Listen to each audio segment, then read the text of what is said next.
So we expect maybe close to about 30,000 capacity to be there in this field, and the entire arrangements and the way the work is going on, we are going to meet the FIFA standards, and hence this particular stadium and field, the football field especially, will be at par to host any international games in the future. So we expect that this particular stadium should be completed within this calendar year.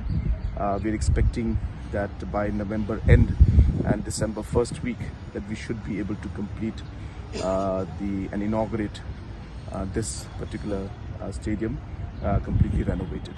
So we are very excited, and once this is complete, as I mentioned, we expect that we should be able to host a large number of events and even international events in the future.